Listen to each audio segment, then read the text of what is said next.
Hello. This series on the history of humankind is based on the book Sapiens by Professor Yuval Noah Harari. Overloaded by our daily workload and stimulus from the external environment, how many of us have actually go into the venture of discovering our own origin, or should I say, the path to what we currently are? This series is created to be bite-sized for you to acquire knowledge of our kind bit by bit. Here's the time-stamps in case you are interested. Let's get started. So, just a little bit of background. There are three major revolutions that greatly transferred us humankind to distinct stages. With them being the cognitive revolution, the agricultural revolution, and finally the scientific revolution, which happened only a few hundred years ago. Back to us we human appeared about 2.5 million years ago. Being insignificant and failing to stand out, our history was only kick-started by the cognitive revolution 70,000 years ago. We are believed to be originated from East Africa and later on migrated to different parts of the world. So what are we? Biologically, same species refer to organisms that could mate together and produce fertile offsprings. Whereas genes are the heading for organisms that evolved from the same ancestor. Current human are Homo Sapiens.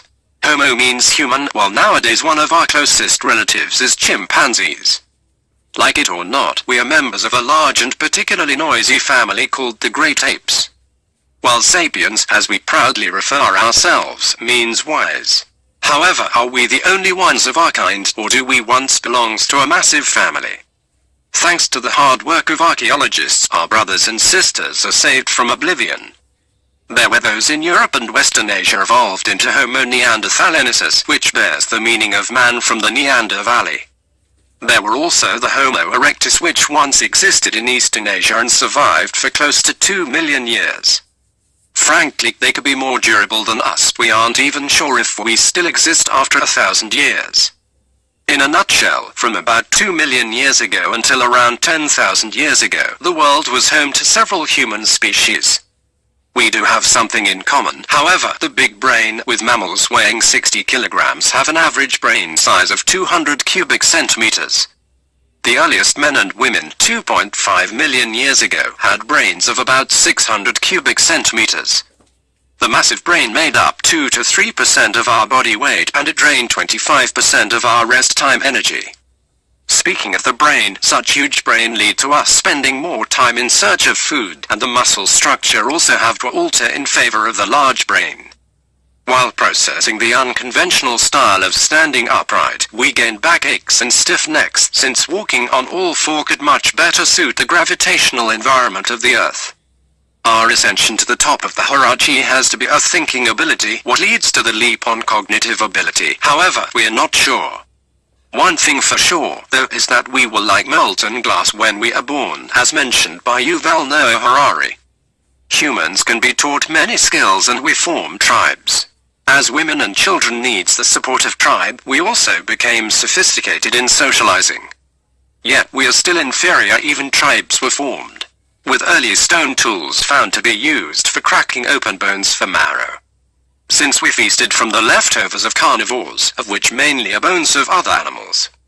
The timeline went like this: 400,000 years ago we began to hunt larger animals, and 100,000 years ago we ascended to the top of food chain, and this was the rise of the Homo Sapiens.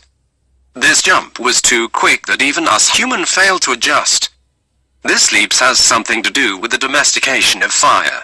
300,000 years ago, Homo erectus, Neanderthals and Homo sapiens were using fire on a daily basis. Once we discovered fire, it became our dependable source of light and warmth, good weapon. We can also cook food and have foods like wheat, which are otherwise hard to digest when it is uncooked. Cooking also removes germs and parasites from the food.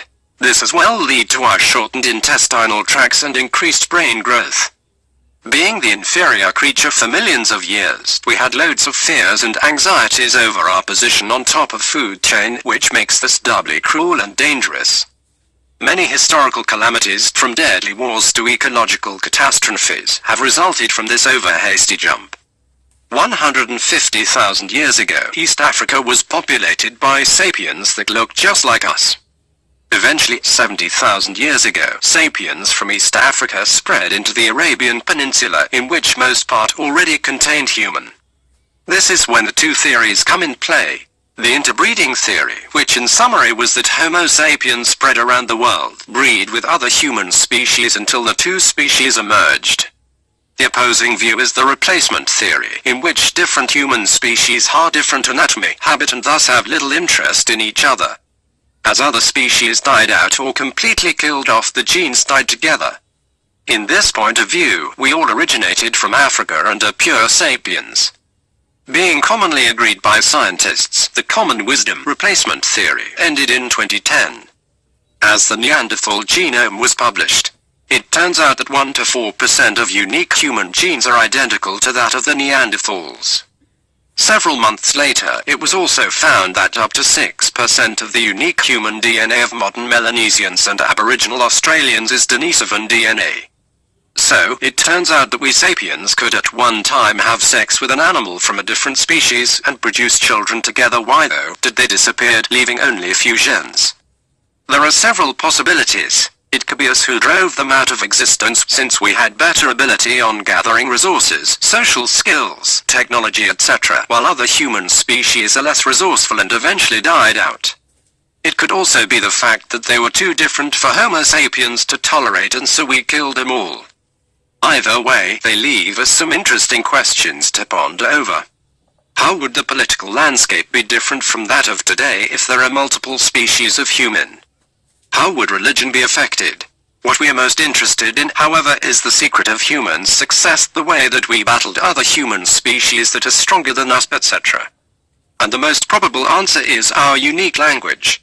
That's all for today's episode. We shall discuss more on the next episode. If you find this episode helpful, please subscribe or leave a like for us. Thank you for your time.